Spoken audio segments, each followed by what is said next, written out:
지하 감옥의 축축한 돌들이 멀리서 깜빡이는 횃불의 빛을 반사했다. 이사벨 대 앙드루는 썩은 집 매트리스 위에 꼼짝도 하지 않고 누워 있었다. 두 손은 쇠사슬에 묶였고 옷은 찢어져 있었다. 한때 세비야의 응접실에서 보석처럼 빛나던 그녀의 눈은 이제 돌담의 축축한 얼룩을 응시하고 있었다. 침묵은 완벽했다.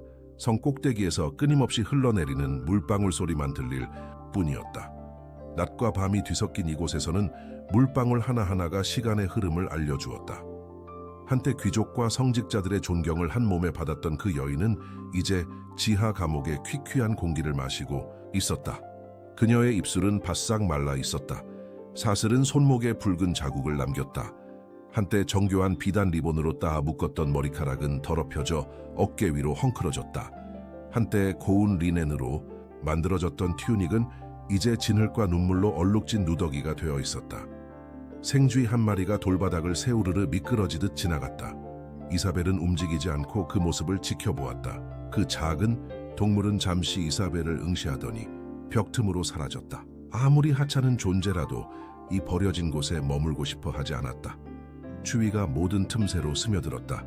이사벨은 눈을 감고 입술이 떨리는 것을 느꼈다. 그것은 단순히 지하 감옥의 추위만이 아니었다. 절대적인 고독의 추위, 마치 자신이 존재하지 않았던 것처럼 바깥 세상이 그녀 없이 계속 이어지고 있다는 것을 아는 추위였다. 멀리 어딘가에서 성당의 종소리가 시간을 알렸다. 한때 그녀의 아침 기도를 알렸던 그 소리가 이제는 산채로 묻혀있는 동안에도 삶이 계속된다는 것을 일깨워 주었다. 종소리는 마치 다른 누군가의 것인 듯했던 과거의 기억에서 울려 퍼졌다. 한때 연고와 하녀들의 보살핌으로 부드러웠던 그녀의 손은 이제 굳은 살과 상처투성이었다. 깨지기 쉽고 더러워진 그녀의 손톱은 절망에 빠진 밤마다 돌을 긁어댔다. 손가락에 남은 자국 하나하나가 말없이 되살아나는 그녀의 이야기를 들려주었다. 횃불이 깜빡였다. 이사벨은 희미한 빛이 들어오는 작은 창살이 있는 창문을 올려다보았다. 녹슨 창살 사이로 그림자가 움직였다. 바람에 흔들리는 나무잎이었을지도 모르고 아니면 자유롭게 날아다니는 새였을지도 몰랐다. 멀리서 비명소리가 돌 복도를 꿰뚫었다.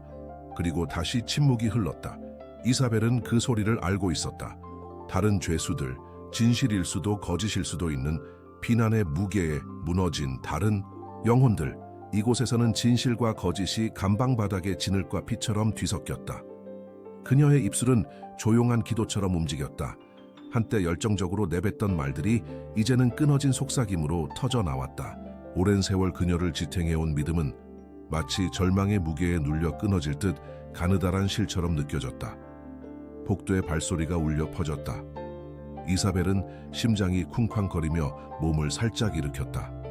발소리가 잦아들었다. 그저 야간 순찰을 도는 경비원일 뿐이었다. 아무도 그녀를 보러 오지 않았고 아무도 그녀에 대해 묻지 않았고 아무도 그녀의 이름을 기억하지 못했다. 한때 시대의 규범에 저항했던 그 여인은 이제 자신의 행동이 가져올 결과를 곱씹었다. 그녀가 쓴 모든 말, 그녀가 옹호했던 모든 생각, 그녀가 저항했던 모든 순간이 그녀를 시간이 멈춘 이 감방으로 이끌었다. 그녀의 눈이 천천히 감겼다. 눈꺼풀 사이의 어둠 속에서 과거의 기억들이 연기처럼 흐릿하게 흩어지기 시작했다. 그녀를 사랑했던 사람들, 존경했던 사람들, 혹은 두려워했던 사람들의 얼굴이 뒤섞인 기억의 혼란스러운 춤사위 속에서 사슬보다 더 아픈 기억들이 뒤섞였다. 복도의 손전등이 꺼졌다. 어둠이 내려앉았다.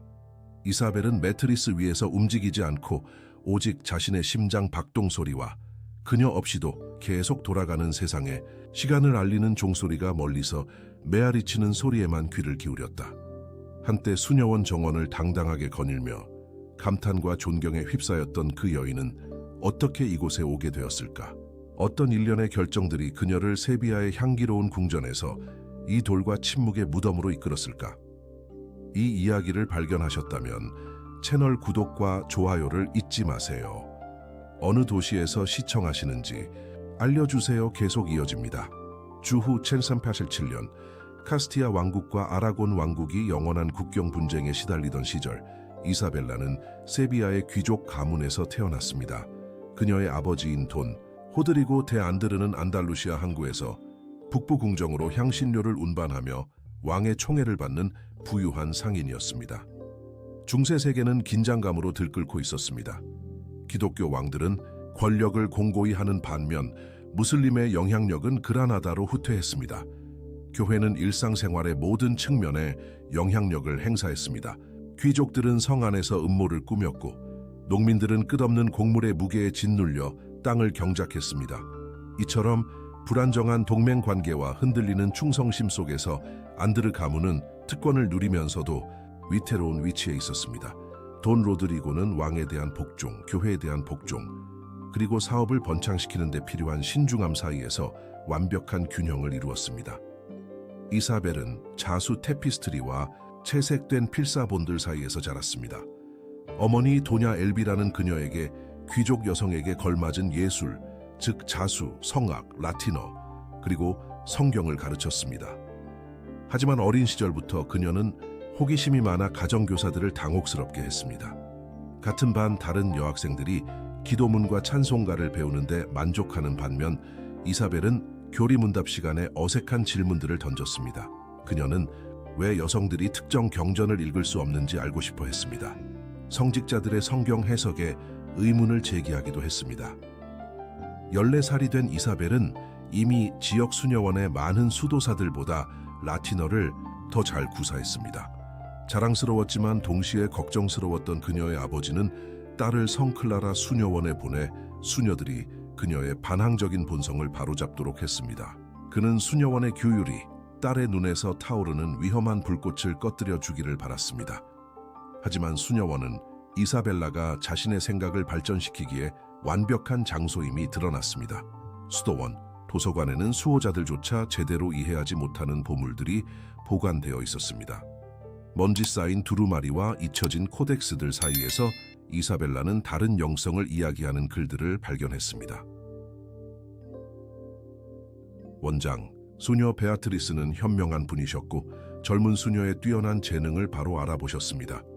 수녀의 호기심을 억누르는 대신 수녀님은 이사벨을 더 깊이 있는 독서로 이끌어 주셨습니다. 이사벨은 교회 안에도 다양한 사상이 존재한다는 것을 알게 되었습니다. 성장기에 이사벨은 성경 전체를 암기하는 능력과 여러 성서 사이의 연관성을 찾아내는 뛰어난 능력으로 두각을 나타냈습니다. 그녀의 해석은 겉보기에는 정통적인 듯했지만 일부 보수적인 성직자들을 불편하게 만드는 미묘한 부분들이 있었습니다. 18살이 되자 이사벨은 수도원의 벽을 넘어선 명성을 쌓았습니다. 귀족과 성직자들이 복잡한 신학적 문제에 대해 그녀에게 자문을 구하러 왔습니다. 지혜롭고 덕망 있는 젊은 여성으로서 그녀의 명성은 안달루시아 전역으로 퍼져 나갔습니다.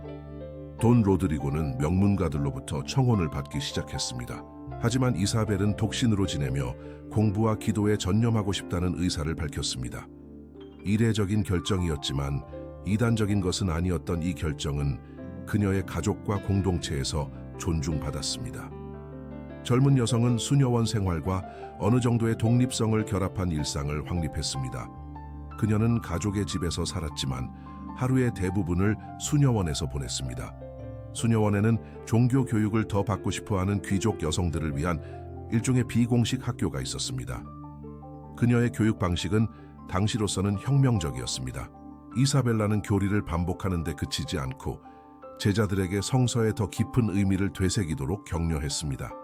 그녀는 진정한 신앙은 맹목적인 순종이 아니라 이해를 필요로 한다고 가르쳤습니다.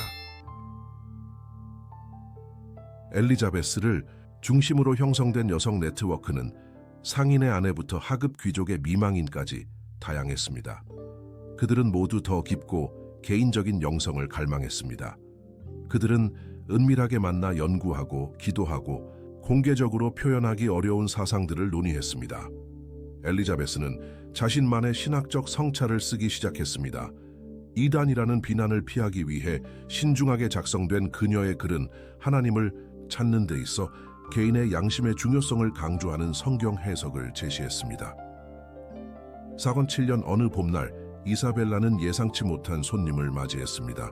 세비야의 주교인 돈 페르난도 데 멘도사가 도시 지성계에 큰 반향을 일으키고 있던 젊은 여성을 만나기 위해 수녀원을 방문한 것이었습니다.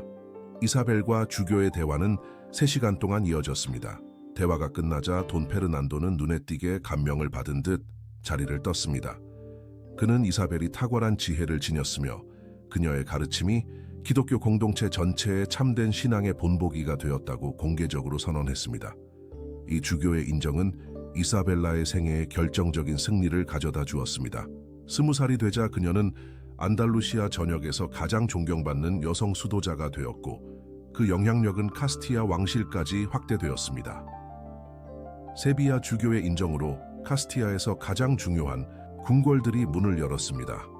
1498년 가을 이사벨라는 랭커스터의 캐서린 왕비로부터 궁정의 영적 고문으로 봉사하라는 직접적인 초청을 받았습니다. 이는 그녀의 나이와 지위를 고려했을 때 전례 없는 영광이었습니다. 이사벨라가 바야돌리드 왕실 궁정에 도착하자 즉각적으로 큰 반향을 일으켰습니다. 귀족들은 여왕의 관심을 사로잡은 이 젊은 안달루시아 여성을 호기심과 의심의 눈초리로 바라보았습니다. 그녀의 존재는 전통적인 왕위 고의 사제들 사이에 확립된 권력 균형을 뒤흔들었습니다. 엘리자베스는 영향력 있는 귀족 여성들 사이에서 자신의 영적 권위를 빠르게 확립했습니다. 교양 있고 야심찬 여성이었던 캐서린 왕비는 엘리자베스에게서 자신의 가장 논란이 많은 정치적 결정들을 신학적으로 정당화해 줄 수 있는 지적 동맹을 발견했습니다. 첫 번째 갈등은 이사벨라가 성직자들이 그라나다와의 전쟁 자금을 마련하기 위해 면죄부를 판매하는 것에 대해 공개적으로 의문을 제기하면서 발생했습니다.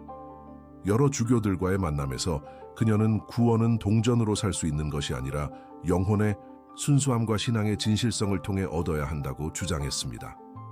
그의 말이 궁궐 전체에 울려 퍼졌다. 과거의 죄를 씻기 위해 면죄부를 구매했던 귀족들은 공격받았다고 느꼈다. 면죄부, 판매로 생계를 유지하던 성직자들은 수입이 위협받는 것을 느꼈다. 갈등의 씨앗이 이미 심어진 것이다. 국왕의 수석 고해 신부였던 알폰소 데 마드리갈 수도사는 이사벨라의 첫 번째 공언된 적이 되었다. 막강한 영향력과 강인한 기질을 지닌 이 도미니코의 수도사는 이 젊은 여성의 사상이 기존 교회 권위에 직접적인 위협이 된다고 여겼다. 이사벨라가 왕실위원회에 수녀원 개혁에 대한 각서를 제출하면서 신학적 논쟁은 더욱 격화되었습니다. 이 각서는 수녀들이 남성의 개입 없이 성서에 직접 접근할 수 있도록 제안했습니다. 또한 수녀들이 주교의 간섭 없이 스스로 수녀원을 선출할 수 있도록 제안했습니다. 이러한 제안들은 비록 경건한 마음으로 성경에 근거하여 제시되었지만 보수적인 성직자들은 기존 질서에 대한 정면 공격으로 해석했습니다. 알폰소 수사는 이사벨이 왕국의 수녀원에 반란의 씨앗을 뿌렸다고 공개적으로 비난했습니다. 첫 번째 배신은 그가 전혀 예상하지 못했던 곳에서 일어났습니다. 산타클라라 수녀원에서 그의 전 스승이었던 베아트리스 수녀가 세비야 주교에게 비밀 서한을 보내 전 제자의 생각이 급진적인 방향으로 흘러간 것에 대한 우려를 표했습니다. 교회 관계자들 사이에 유출된 이 편지에는 이사벨의 성격에 나타난 불안한 변화가 묘사되어 있었습니다. 베아트리스 수녀는 권력이 이 젊은 여성을 타락시켰고 이제 그녀는 영적인 교만과 전통적 권위에 대한 경멸의 징후를 보인다고 주장했습니다. 이사벨의 멘토가 한 이 비난은 그녀의 마음을 울렸습니다. 그 편지는 그녀를 가장 잘 아는 사람들조차 그녀에 대한 신뢰를 잃었다는 증거로 사용되었습니다. 수년간 쌓아온 지원 네트워크에도 첫 번째 균열이 생기기 시작했습니다. 이사벨라가 일반적으로 라틴어로만 읽히던 여러 성경 구절을 스페인어로 번역하기로 결정하면서 갈등은 더욱 심화되었습니다. 그녀는 기독교인들이 편향된 성직자 해석에 의존하지 않고 하나님의 말씀을 직접 이해할 권리가 있다고 주장했습니다. 알폰소 수도사는 이 계획을 이단으로 비난했습니다. 그는 평신되게 성서에 직접 접근할 수 있도록 허용하는 것은 오해와 위험한 이단으로 이어질 것이라고 주장했습니다. 그는 라틴어가 경험이 부족한 사람들의 손이 닿지 않는 곳에 성경을 보관함으로써 교리적 순수성을 보호한다고 믿었습니다. 이 분쟁은 궁정 내부의 치열한 공방으로 번졌습니다. 귀족들은 엘리자베스가 제안한 영적 쇄신을 지지하는 세력과 보수적인 성직자들이 세운 전통을 수호하는 세력으로 나뉘었습니다.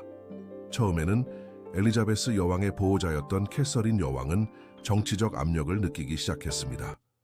주교들은 여성이 왕국 전체에 영향을 미치는 종교, 정책을 주도하도록 허용한다면 여왕에 대한 지지를 철회하겠다고 위협했습니다. 사소한 사건이 큰 위기를 초래했습니다. 왕실 예배당에서 장엄 미사를 집전하던 중 이사벨라는 알폰소, 수도사가 대중에게 공개된 선규물의 축복을 내릴 때 무릎을 꿇기를 거부했습니다. 그녀의 행동은 신성한 물건에 대한 경의의 부족으로 해석되었습니다. 공식적인 고발은 오래가지 않았습니다. 알폰소 형제는 이사벨에 대한 혐의 목록을 교회 법원에 제출했습니다. 영적, 교만 종교 권위에 대한 경멸, 전통 교리에 반하는 사상의 전파, 그리고 귀족 여성들의 신앙을 타락시킨 혐의였습니다. 엘리자베스는 이러한 비난에 대해 당대 가장 논란이 많은 문서 중 하나가 될 변호 문서를 작성하여 대응했습니다.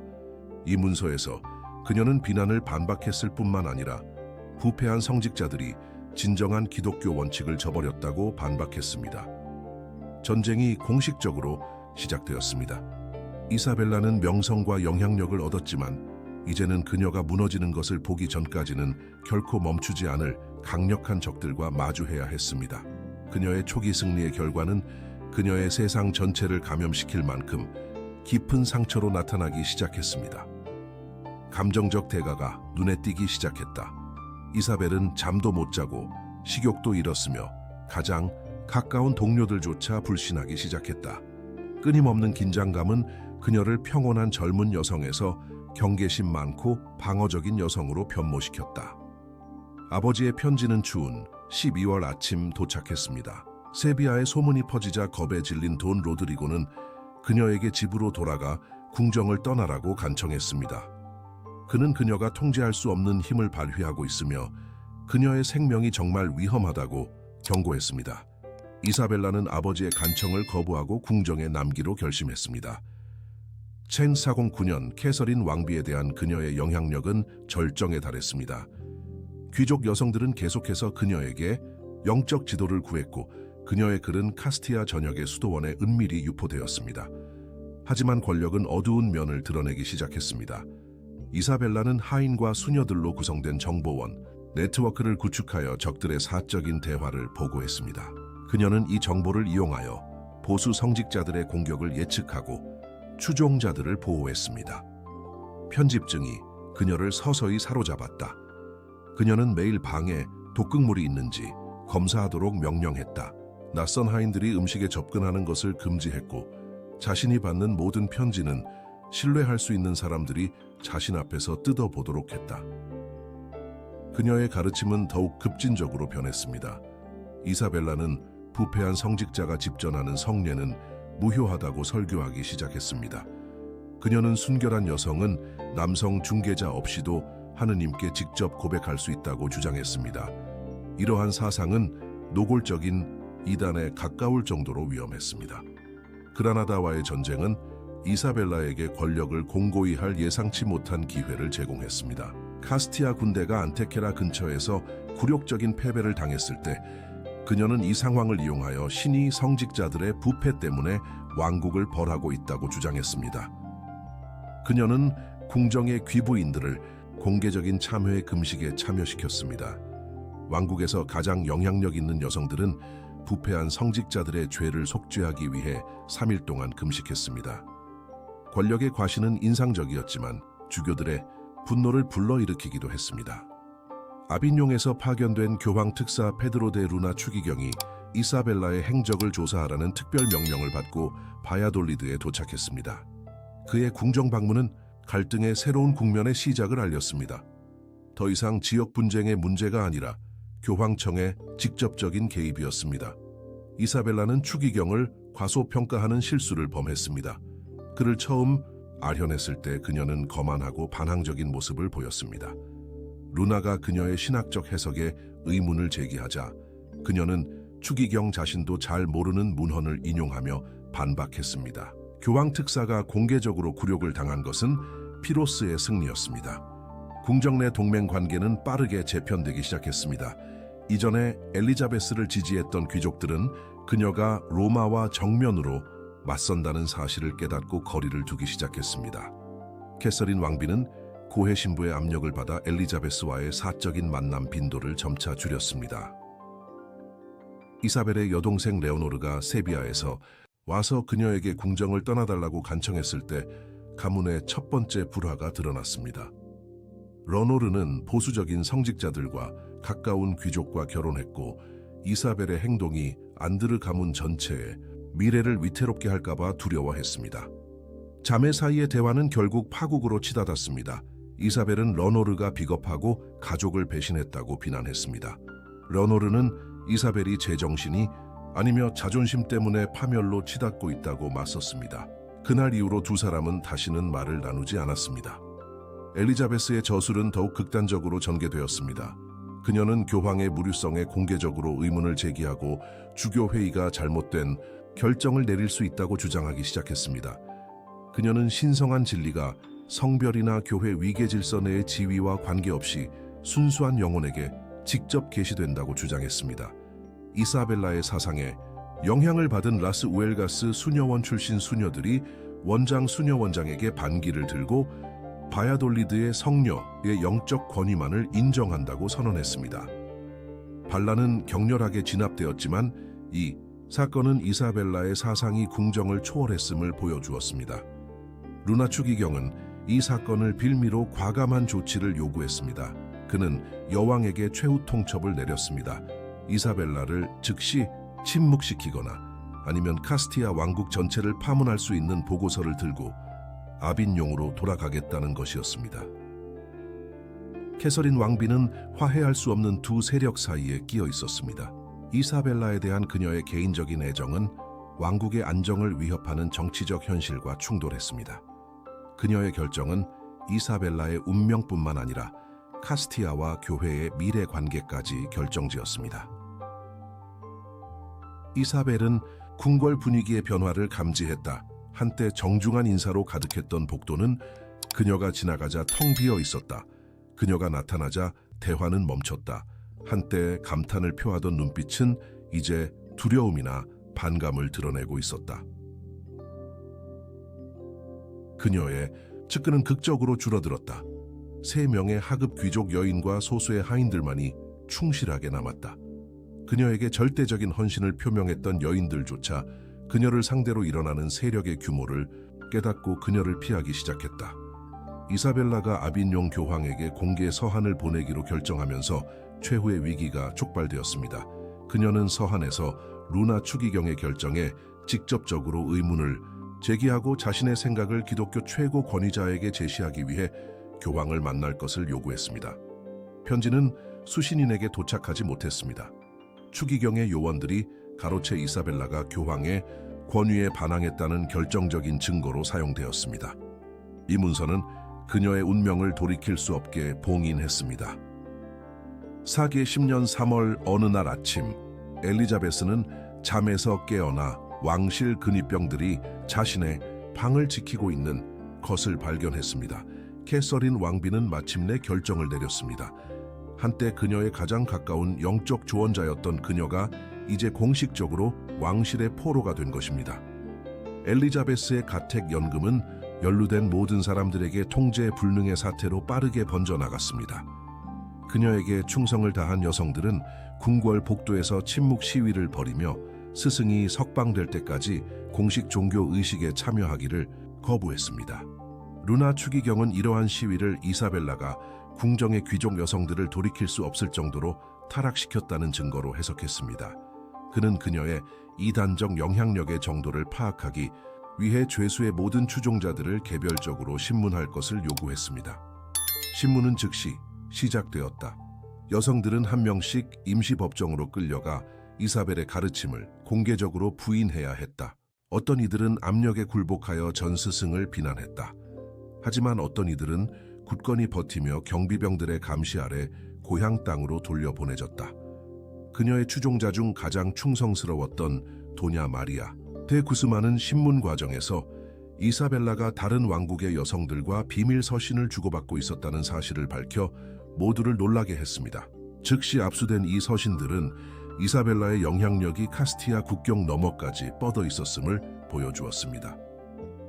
도청된 문서는 프랑스 아라곤과 이탈리아 여러 지역의 수녀원을 포함하는 비밀 조직망을 드러냈습니다. 이사벨라는 영적인 문제에서 남성의 권위에 의문을 제기하는 국제적인 종교 개혁을 추진해왔습니다. 그녀의 비밀스러운 활동 규모는 지지자들조차 두려워하게 만들었습니다. 루나 추기경은 이러한 폭로를 바탕으로 이사벨라가 단순한 지역 반군이 아니라 교회에 대한 국제적 음모의 우두머리라고 주장했습니다.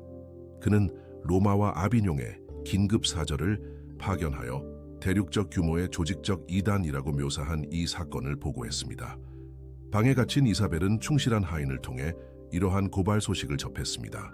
그 소식에 그녀는 완전히 만견자실했습니다. 자신의 행동이 가져올 결과를 지나치게 과소평가했음을 깨달았고 이제 처형될 수도 있는 혐의에 직면하게 되었습니다. 오류는 멈출 수 없는 눈사태 속 돌멩이처럼 쌓였다. 엘리자베스가 신중하다고 여겼던 비밀 서신들은 수개월에 걸쳐 교황청 첩자들에 의해 해독되었다. 그녀가 쓴 모든 편지, 그녀가 주고받은 모든 접촉, 그녀가 공유한 모든 생각은 그녀의 적들에 의해 꼼꼼하게 기록되었다. 그녀의 아버지 돈 호드리고는 딸을 구하기 위한 마지막 필사적인 시도로 세비야에서 도착했습니다. 노상강도였던 그는 캐서린 왕비 앞에 무릎을 꿇고 자비를 구했습니다. 그는 이사벨이 종교 활동을 영원히 포기하고 사생활로 돌아가도록 보장하며 자신의 전 재산을 내놓겠다고 약속했습니다. 아버지의 간청의 마음이 움직인 여왕은 막 동의하려던 참이었다. 그러나 루나 추기경이 개입하여 로마에 이미 이 사건이 통보되었으며 왕실의 일방적인 결정은 이단에 공모한 것으로 해석될 수 있다고 경고했다. 베아트리스 수녀가 세비야에서 직접 와서 전 제자를 고발하자 내면의 배신감은 더욱 커졌습니다. 한때 이사벨의 재능에 감탄했던 노 수녀는 이제 그녀를 오만함에 사로잡힌 여자로 묘사하며 그녀가 만지는 모든 것을 타락시켰다고 했습니다. 베아트리스 수녀의 증언은 충격적이었습니다.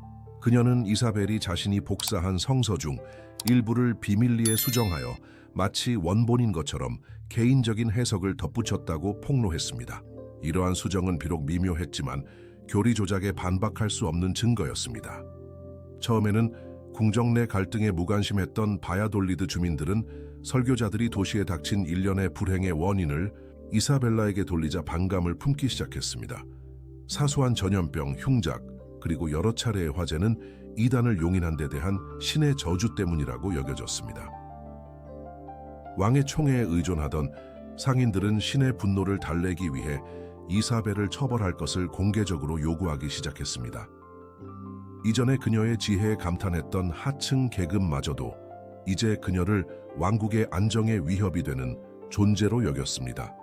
이사벨은 성클라라 수녀원 수녀들조차 공식 기록에서 자신의 이름을 삭제하기로 투표했다는 사실을 알고 깊은 절망에 빠졌습니다. 그녀가 자신의 소명을 발견했던 곳에서 이제는 마치 그녀가 존재하지 않았던 것처럼 공개적으로 그녀를 버렸습니다. 충실한 하녀를 통해 비밀리에 작성된 그녀의 마지막 편지에는 더 이상 주변 세상을 알아보지 못하는 상처받은 여인의 모습이 그려져 있었습니다. 그녀는 알아들을 수 없는 언어로 자신을 비난하는 얼굴들에 둘러싸인 차에 반복되는 악몽에 대해 썼습니다. 통제력 상실은 신체적으로 드러났습니다. 이사벨은 손떨림으로 글을 또렷하게 쓸 수 없게 되었습니다. 체중이 급격히 감소했고 머리카락은 일찍 세모가 되기 시작했습니다. 경비원들은 그녀가 밤에 혼잣말을 하고 자리에 없는 사람들과 가상의 대화를 나누었다고 보고했습니다. 충실한 하녀들 중 마지막 한 명이 우편물 밀수 시도 혐의로 체포되면서 고립은 더욱 극에 달했습니다. 이사벨은 외부 세계와 단절된 채 완전히 홀로 남겨져 기본적인 식량은 오로지 경비원에게 의존해야 했습니다. 10월 어느 날 오후, 이사벨은 한때 존경받는 여인으로서 거닐었던 궁전 정원을 창밖으로 바라보다가 공식 행렬이 다가오는 것을 보았습니다. 그들이 들고 있던 깃발은 카스티아 궁정의 깃발이 아니었습니다. 로마 교황청의 상징색이었습니다. 종교재판소가 마침내 발라돌리드에 도착했습니다. 교황의 종교재판관 토마스 데 토르케마다가 바야돌리드에 도착하기 전에는 유럽 전역의 이단자와 죄인들의 피를 얼어붙게 하는 악명을 떨치고 있었습니다. 그의 등장은 궁정의 분위기를 순식간에 바꾸어 놓았습니다. 이전에는 음모론을 은근히 읊조리던 귀족들은 이제 어떤 말이라도 의심스러운 것으로 해석될까 두려워하며 침묵 속에 걸어갔습니다. 이사벨은 궁궐의 방에서 성 지하의 감방으로 옮겨졌습니다. 그 모습은 극명했습니다. 수놓은 테피스트리와 정원이 내려다 보이는 창문들이 사라지고 축축한 돌담과 빛이 거의 들어오지 않는 빗장이 달린 창문만이 그녀의 자리를 채웠습니다. 첫 번째 신문은 횃불이 환하게 밝혀진 소박하고 어두운 방에서 이루어졌습니다. 검은 예복을 입은 토르케마다는 참나무 탁자 뒤에 앉아 있었고 2명의 서기가 모든 단어를 기록했습니다. 몇 달간의 감금 생활로 쇠약해진 이사벨은 족쇄를 찬 채 그에게 끌려왔습니다. 처음의 질문들은 겉보기에 무해해 보였다. 토르케마다는 그녀의 성장 배경, 선생님, 읽었던 책들에 대해 물었다. 이사벨은 떨리는 목소리로 하지만 품위를 잃지 않은 차에 대답했다. 그녀는 각각의 대답이 신문관이 만들어내고 있는 퍼즐의 또 다른 조각이라는 사실을 깨닫지 못했다. 토르케마다가 가로챈 서한들을 제시하면서 함정은 풀렸습니다. 그는 이사벨이 교황의 권위에 의문을 제기하고 여성이 성서에 직접 접근할 수 있도록 옹호하며 성경에 대한 개인적인 해석을 장려하는 구절들을 하나하나 소리내어 읽었습니다. 이사벨은 자신이 항상 진실한 믿음과 신에 대한 사랑으로 행동했다고 주장하며 자신의 말을 변호하려 했다. 토르케마다가 갑자기 그녀의 말을 가로막았다. 그는 진실함이 이단을 용서해주지 않으며 잘못된 사랑은 가장 큰 죄가 될 수 있다고 설명했다. 공식 기소 내용은 교황 공증인이 라틴어로 낭독했습니다. 엘리자베스는 교리적 이단, 여성 신앙의 타락, 교회 권위에 대한 반역, 성서 위조, 그리고 교회에 대한 국제적 음모 혐의로 기소되었습니다. 공개적인 굴욕은 이사벨이 이단자를 상징하는 노란색 산베니토를 두르고 바야돌리드 중앙광장에 행진하면서 시작되었습니다. 한때 지혜로 존경받았던 그녀를 보기 위해 수천 명의 사람들이 모였습니다.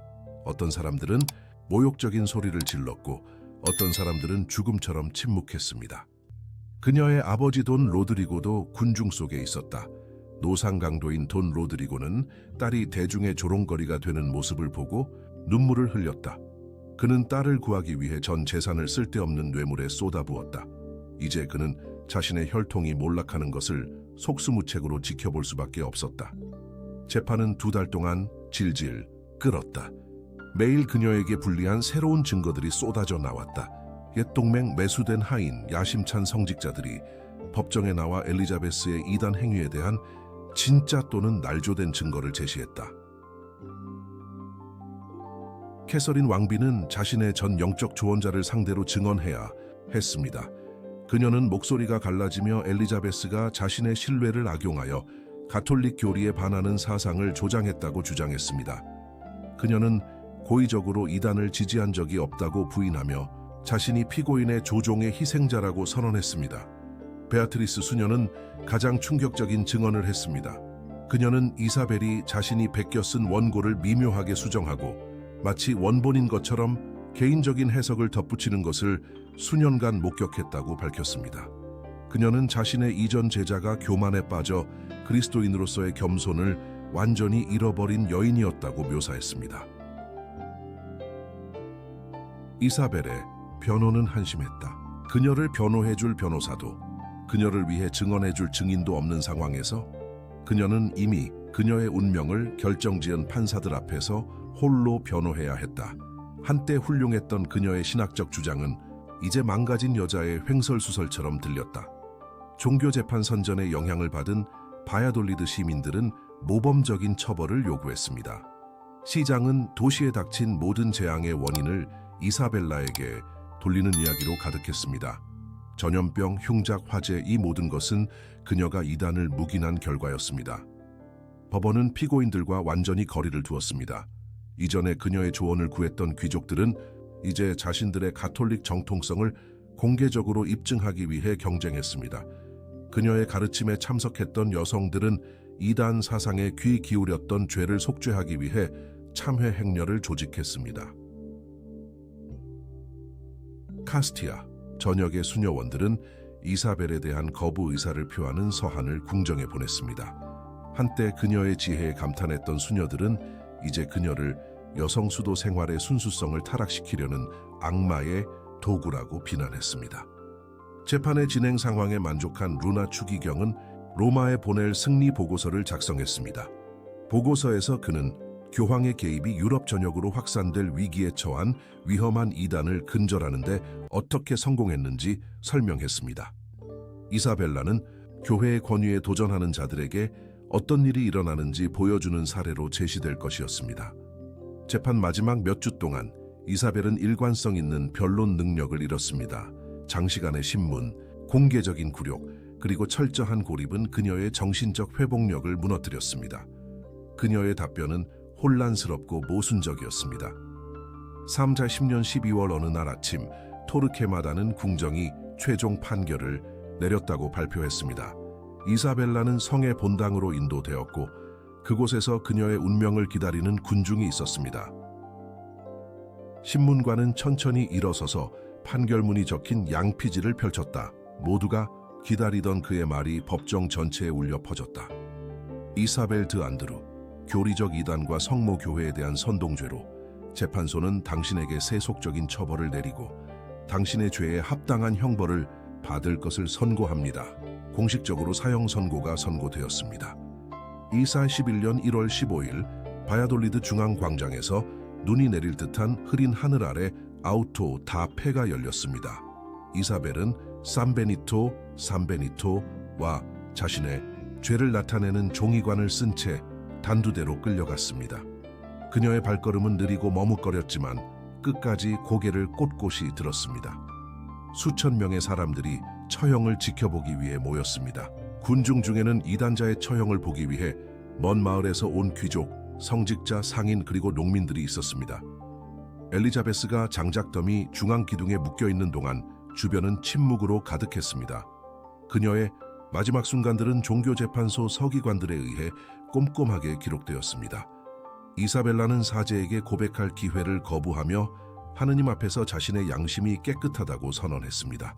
불길이 치솟기 시작했을 때 그녀는 비명을 지르거나 자비를 구걸하지 않았습니다. 그녀는 하늘을 응시한 채 조용히 숨을 거두었습니다. 그의 시신은 재로 변해 더 이상의 숭배를 막기 위해 피수에르가 강에 뿌려졌습니다.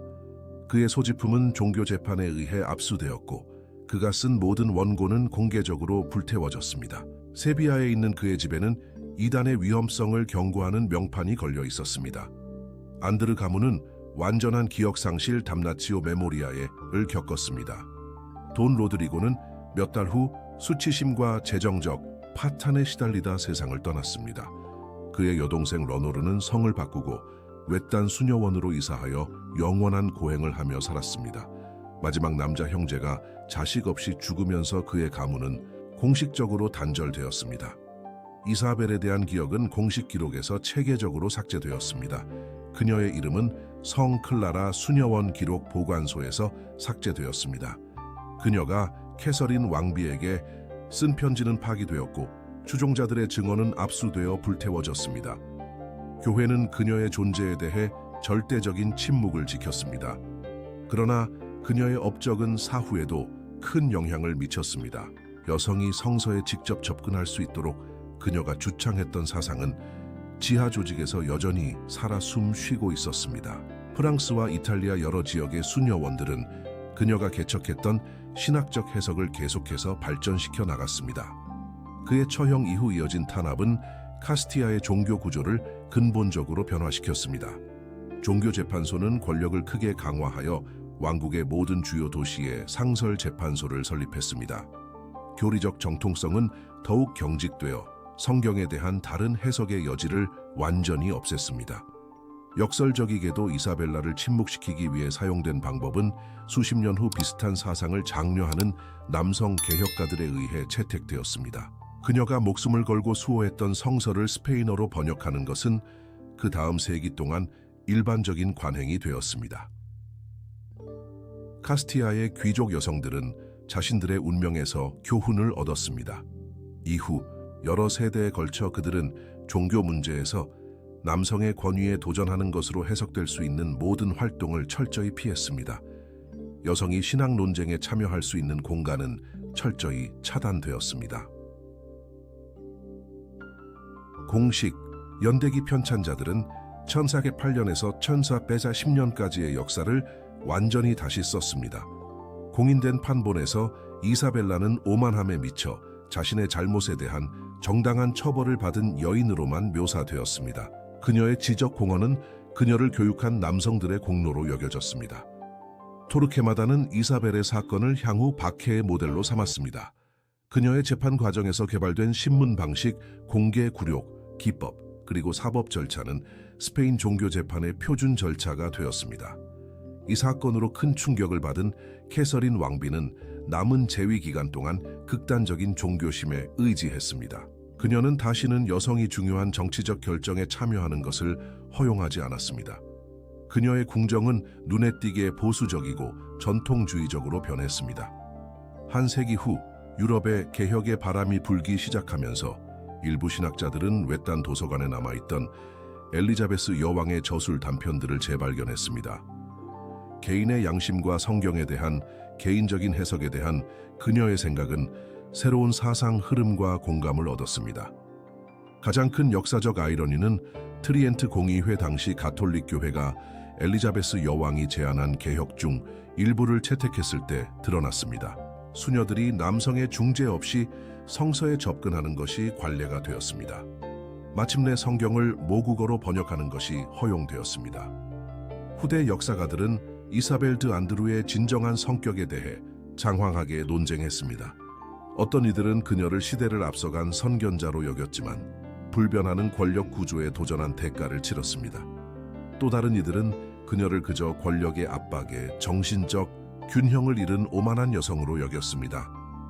부인할 수 없는 것은 그녀의 모범이 남긴 지속적인 영향력입니다.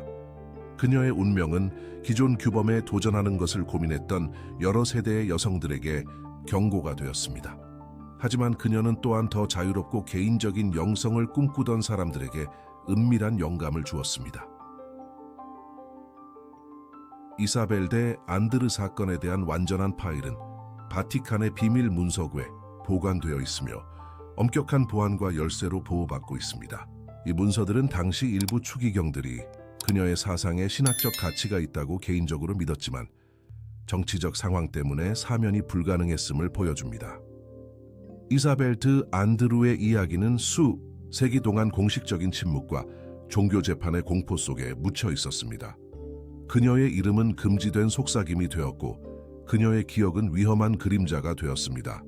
하지만 그녀가 주창했던 사상들은 어둠 속에서 계속 싹을 틔우며 다시 꽃피울 더 좋은 시기를 기다렸습니다. 그의 몸을 삼킨 불은 더 진실하고 개인적인 신앙을 추구하는 사람들의 마음속에 그가 지은 불꽃을 완전히 끌 수는 없었습니다. 이야기의 끝. 네, 그리고 역사의 어두운 복도를 우리와 함께 걸어오신 고귀한 시청자 여러분, 이 여정에서 무엇을 얻으셨나요? 이 이야기가 마음에 와닿았다면 채널을 구독하고 좋아요를 눌러주시고 생생한 역사 이야기를 사랑하는 사람들과 공유해 주세요. 그리고 다음 에피소드도 놓치지 마세요. 후아나라 로카, 제국에 저항한 여왕에 대해 이야기할 예정입니다. 그곳에서 만나요.